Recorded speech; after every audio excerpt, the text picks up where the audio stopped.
इस वीडियो के अंदर हम लोग पढ़ेंगे ट्रांसलेशन और एनसीईआरटी से ही पढ़ेंगे, पूरा एनसीईआरटी फोकस्ड। बेटा जब ये टॉपिक आप कोचिंग्स में पढ़ते होंगे तो बहुत डिटेल पढ़ाया जाता है, मैंने भी अपनी कोचिंग में बहुत डिटेल पढ़ाया है। पर अगर अगर हम देखें लास्ट 5 और 6 ईयर का ट्रेंड, तो इतना डिटेल से क्वेश्चन आता ही नहीं है। वो डिटेल हम इसलिए पढ़ाते हैं आपको, ताकि आपका जो बेस है, जो आपके कॉन्सेप्ट है, वो एकदम क्लियर एंड क्रिस्प रहे। लेकिन बच्चे को मतलब क्या है, उनको इससे मतलब नहीं है कि बेस हमारा क्लियर रहे, उनको मतलब ये है कि हमारी क्वेश्चंस बन जाए बस। तो अगर आपको क्वेश्चंस बनाने हैं तो उसके लिए एनसीईआरटी मोर देन इनफ है। तो मैं आपको एनसीईआरटी से ट्रांसलेशन समझाती हूँ। थोड़ा सा लैंग्वेज जो है वो थोड़ा सा ट्रिकी है, तो मैं ये पूरा टॉपिक आपको इसी से समझा देती हूँ। ठीक है, चलो शुरू करते हैं। ट्रांसलेशन एग्जैक्टली है क्या? अब आपको पता है सेंट्रल डोगमा का कॉन्सेप्ट है, जिसमें एमआरएनए से आप बनाते हैं प्रोटीन। एमआरएनए को प्रोटीन में कन्वर्ट नहीं किया जाता है, एमआरएनए को रीड करके प्रोटीन बनाए जाते हैं। तो अगर आपको मालूम है तो mRNA is a polymer of nucleotide, वैसे ही protein is a polymer of amino acid. तो दैट मीन्स ट्रांसलेशन वाले प्रोसेस में आप अमीनो एसिड बना रहे हैं, जो कि मतलब अमीनो एसिड जो है उनको चिपका रहे हैं, और अमीनो एसिड मिलके आगे जाके प्रोटीन बनाएगा। तो कहने का मतलब ये है कि अमीनो एसिड्स के पॉलीमर आप तैयार कर रहे हैं, एंड अमीनो एसिड के पॉलीमर को आप क्या बोलते हो? प्रोटीन। सो ये एक ऐसा प्रोसेस है जिसमें you are polymer doing the polymerisation of amino acid, जिसमें आप अमीनो एसिड का पॉलीमराइजेशन कर रहे हो। और जब बहुत सारे अमीनो एसिड जुड़ जाते हैं तो आप पॉलीपेप्टाइड बना देते हैं, और वो पॉलीपेप्टाइड फर्दर फोल्ड वोल्ड होकर आपका प्रोटीन बन जाता है। ठीक है, तो ये लिखा हुआ है the polymerisation of amino acid to form a polypeptide, पहली लाइन डन। ठीक। अब मान लो मेरे पास एमआरएनए है 5 प्राइम टू 3 प्राइम, और मैं सीक्वेंस लिख देती हूँ A U G U U U U U U U U U. ठीक है, ये लिख देती हूँ। ठीक है, ये है मेरा, मैंने यहाँ पे कोडोन्स लिखे हैं, और ये मैंने एमआरएनए के कोडोन लिखे हैं। अब यही एमआरएनए के कोडोन को रीड करके मैं प्रोटीन बनाती हूँ। प्रोटीन कैसे बनाएंगे? इन कोडोन को जो अमीनो एसिड है, स्पेसिफिक अमीनो एसिड, वो चिपका देते हैं। एयूजी के आगे मैं क्या चिपकाऊं? मिथियोनिन। यू यू यू के आगे तुम्हारा कौन? फिनाइल। इधर भी फिनाइल एलेनिन, इधर भी फिनाइल एलेनिन। फिर इन दोनों में पेप्टाइड बॉन्ड, ऐसे पेप्टाइड बॉन्ड बन जाते हैं। तो ये तुम्हारा पॉलीपेप्टाइड तैयार हो गया।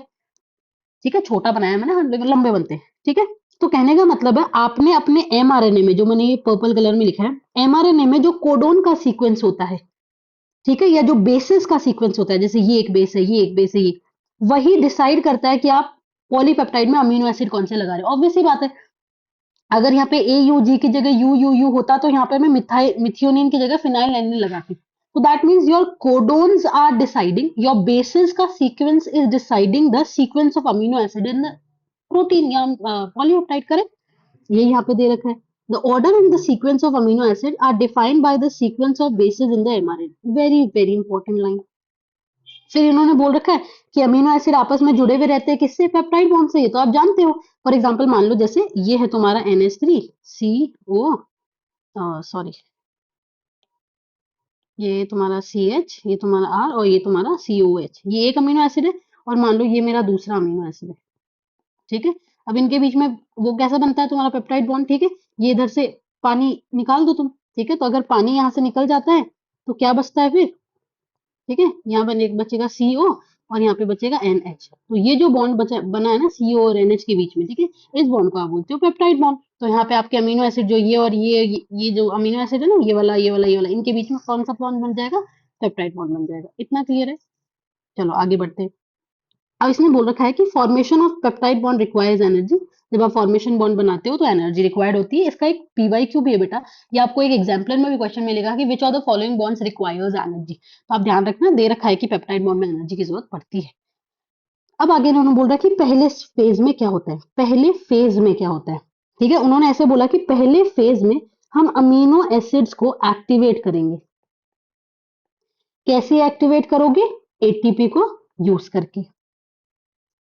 फिर आप क्या करोगे? उन अमीनो एसिड्स को, एक्टिवेटेड अमीनो एसिड्स को कहां चिपका देंगे बेटा जी? उनके टीआरएनए पे चिपका देंगे। जोड़ दो। ठीक है, और इस प्रोसेस को आपने क्या बोला है? Charging of tRNA. कि टीआरएनए भाई साहब अब चार्ज हो गया है। चार्ज होने का मतलब क्या? आपने उसके ऊपर चार्ज्ड अमीनो एसिड चिपका दिया। इसी को हम बोलते हैं अमाइनो एसाइलेशन ऑफ टीआरएनए। समझ में आया? सबसे पहले आपने क्या किया? अमीनो एसिड्स को एक्टिवेट किया। किसकी प्रेजेंस में किया? ATP की प्रेजेंस में। फिर आपने वो जो एक्टिवेटेड अमीनो एसिड है उसको चिपका दिया, लिंक कर दिया किससे? टीआरएनए से। ठीक है, और इस स्टेप को आपने क्या बोला, चार्जिंग ऑफ टीआरएनए या फिर amino acylation of tRNA. Done. ठीक है, टू बी मोर स्पेसिफिक, इन्होंने बोला अगर ज्यादा स्पेसिफिक होना है तो ये नाम दे दो आप। क्लियर? ठीक है, डन, ओके। फिर उन्होंने बोला कि अगर आपको मालूम हो तो इसके जस्ट ऊपर ना तुम्हारा टीआरएनए है यार, ये रहा। ठीक है, तो ये टीआरएनए का स्ट्रक्चर दे रखा है, तो टीआरएनए के 3 प्राइम एंड पे हमेशा तुम्हारा अमीनो एसिड जुड़ता है, तो ये मान लो सीरीन जुड़ा हुआ है, ये टायरोसिन जुड़ा हुआ है, तो मान लो ठीक है ये दोनों ऐसे बाजू बाजू में आते हैं, तो अब हमको ये और ये अमीनो एसिड तो चिपकाने हैं यार। तो कैसे, जब हम इन दोनों टीआरएनए को, जो कि चार्ज्ड टीआरएनए है, जिनके दोनों के 3 डैश एंड पे अमीनो एसिड रखा है, अगर इनको हम थोड़ा थोड़ा पास में लेकर आएंगे ना, तो इसका जो तुम्हारा COH है वो इसके NH3 के साथ में बॉन्ड बनाएगा, पेप्टाइड बॉन्ड, और ये दोनों आपस में चिपक जाएंगे। तो कहने का मतलब है अगर ऐसे दो चार्ज टीआरएनए को मैं बाजू बाजू में ले आऊं तो दोनों के बीच में पेप्टाइड बॉन्ड बन जाता है। क्लियर है? यही चीज आगे दी हुई है। If two such charged tRNA are brought close enough, the formation of peptide bond between them would be favoured energetically, फिर वो फेवरिंग हो जाएगी एनर्जी की, आराम से पेप्टाइड बॉन्ड बन जाएगा। डन। अगला, अगर आप इसमें कैटलिस्ट डालते हो तो जो rate of peptide bond formation है आप उसको बढ़ा सकते हो। ऑब्वियस सी बात है यार, कोई केमिकल रिएक्शन अगर हो रही है उसमें अगर आप कैटलिस्ट डालोगे तो रेट तो बढ़ेगी ही बढ़ेगी, तो इसने तो बहुत ऑब्वियस सी बात बोली है, बट ऑब्वियस है लेकिन इंपॉर्टेंट है ना। आगे बात करते हैं, अब आप क्या बना रहे हैं, प्रोटीन। प्रोटीन फैक्ट्री कौन होती है सेल की, राइबोसोम। अब आता है राइबोसोम इनटू द एक्शन। ठीक है, अब इसने बोल रखा है द सेलुलर फैक्ट्री, सेल की वो factory which is responsible for synthesising protein is the ribosome, ये आप जानते हो। फिर इन्होंने बोला राइबोसोम में क्या क्या है, इन्होंने बोला राइबोसोम में दो चीजें हैं, एक तो है आरएनएस, ठीक है, और होते हैं प्रोटीन। और कितने प्रोटीन है, 80 प्रोटीन है। ये क्वेश्चन आ चुका है भाई। ठीक है, 80 डिफरेंट प्रोटीन्स होते हैं। फिर इन्होंने बोला देखो होता क्या है, जब राइबोसोम ना प्रोटीन नहीं बना रहा होता ना, तो उसकी दो यूनिट होती है, एक छोटी और एक बड़ी, स्मॉलर सब यूनिट एंड लार्जर सब यूनिट, ये दोनों ना अलग अलग ही रहते हैं, लेकिन जब उसको प्रोटीन बनाना होता है ना तो वो बाजू बाजू में आते हैं। तो इन्होंने बोल रखा है in its inactive state it exist as two subunit, जब वो इनएक्टिव स्टेट में होता है तो वो दो सब यूनिट के फॉर्म में ही रहता है, अ लार्जर सब यूनिट एंड अ स्मॉलर सब यूनिट, दोनों अलग अलग रहेंगे। लेकिन मान लो तुम्हारा एमआरएनए आ गया और अब तुम्हें प्रोटीन बनाना है, तो जो तुम्हारा छोटा वाला सब यूनिट है ना, वो जब एमआरएनए को देखता है, जब एमआरएनए को एनकाउंटर करता है, तब वो प्रोटीन सिंथेसिस बोले तो ट्रांसलेशन के प्रोसेस को शुरू करता है। यहां से भी क्वेश्चन आ चुका है कि ट्रांसलेशन का प्रोसेस कब शुरू होता है। ट्रांसलेशन का प्रोसेस तब शुरू होता है जब आपका स्मॉलर सब यूनिट एमआरएनए को एनकाउंटर करता है। वेरी वेरी इंपॉर्टेंट लाइन आ चुकी है। When the small subunit encounters an mRNA, the process of translation of the mRNA to the protein begins. P by Q है ये। ठीक, फिर इसने बोला कि जो तुम्हारी लार्जर सब यूनिट है, बड़ी वाली जो सब यूनिट है ये वाली, इसमें दो साइट है, यहां से क्वेश्चन नहीं आया, आ सकता है। ठीक है, लार्जर सब यूनिट में कितनी साइट है, दो साइट है। अगर आपको याद हो तो आपको कोचिंग में 3 साइट पढ़ा रखी है, APE। ठीक है, तो एक साइट स्मॉलर सब यूनिट में है, इसीलिए इन्होंने ऐसा बोल रखा है। ठीक है, तो इन्होंने बोल के there are 2 site in the larger subunit. ध्यान रखना है, तुमसे पूछा जाता है how many sites are present in the larger subunit, 2 site है। ठीक है, क्यों है, for subsequent amino acid to bind to, ताकि दो अमीनो जो सब्सिक्वेंट अमीनो एसिड है वो बाइंड कर जाए।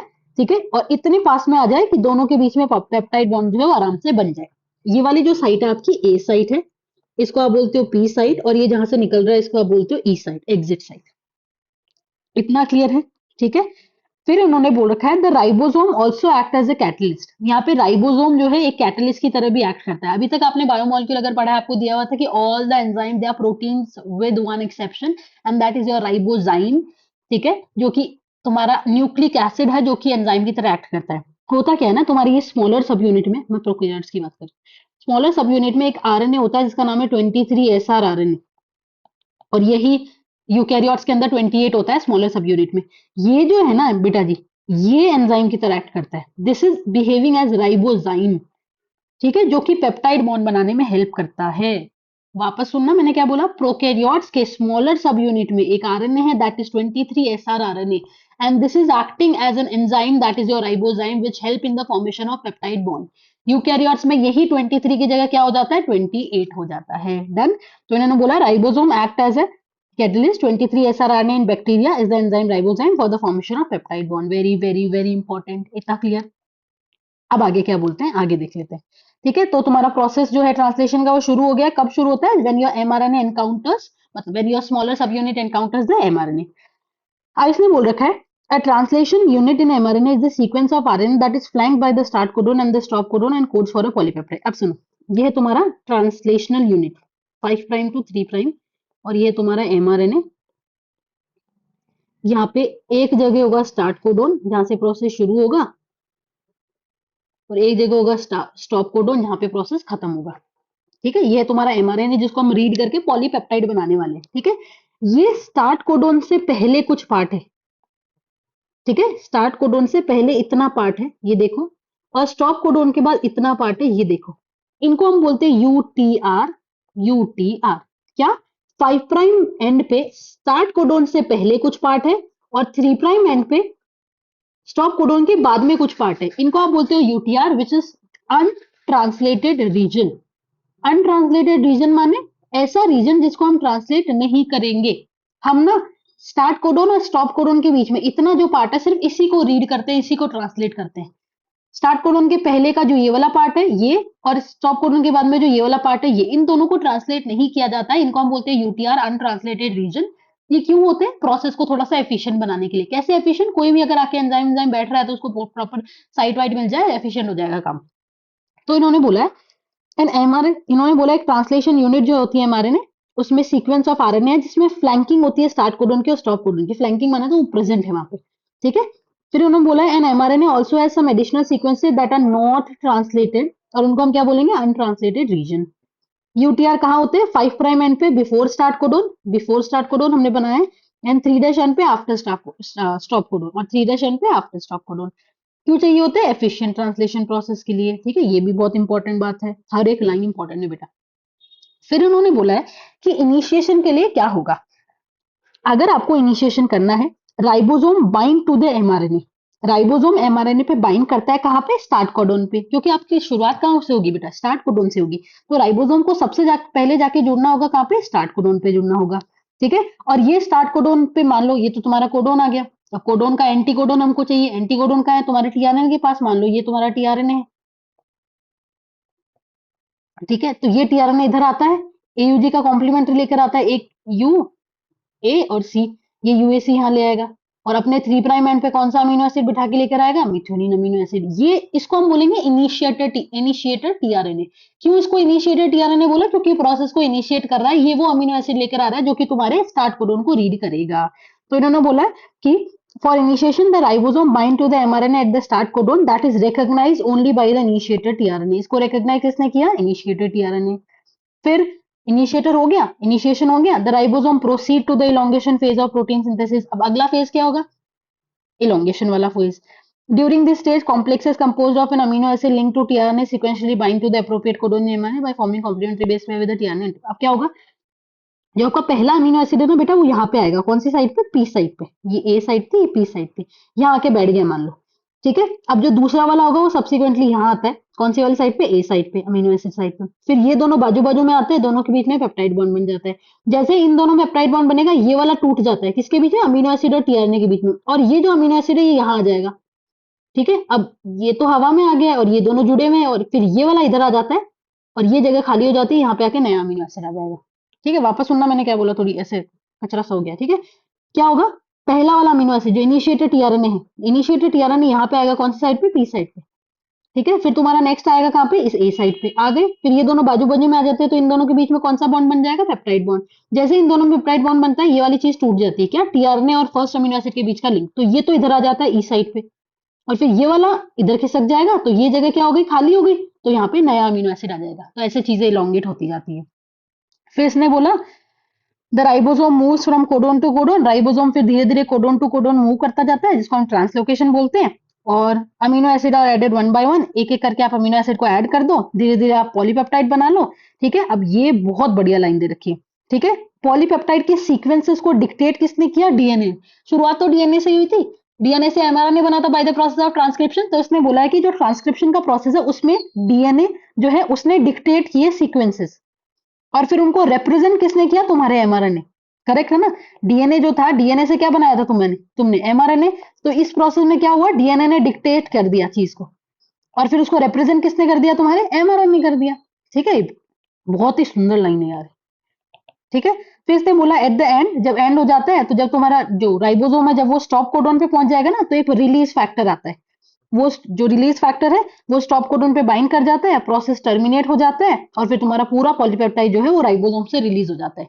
राइबोसोम से जो पॉलीपेप्टाइड रिलीज होता है वो अपने कौन से स्ट्रक्चर में रिलीज होता है? प्राइमरी स्ट्रक्चर में। फिर उसकी फर्दर फोल्डिंग करवानी है तो करवा लो यार।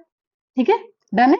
मैंने एनसीईआरटी से ट्रांसलेशन समझा दिया है। आपके क्वेश्चन सारे इससे बन जाएंगे। कोई बहुत हाई लेवल के क्वेश्चन होते हैं तो वो इसीलिए क्योंकि ऑलमोस्ट हर टीचर ना इसको डिटेल में एक्सप्लेन करता है। ठीक है, अगर आपको डिटेल एक्सप्लेनेशन चाहिए तो हम वो भी पोस्ट कर देंगे। ठीक है, दैट्स इट, थैंक यू।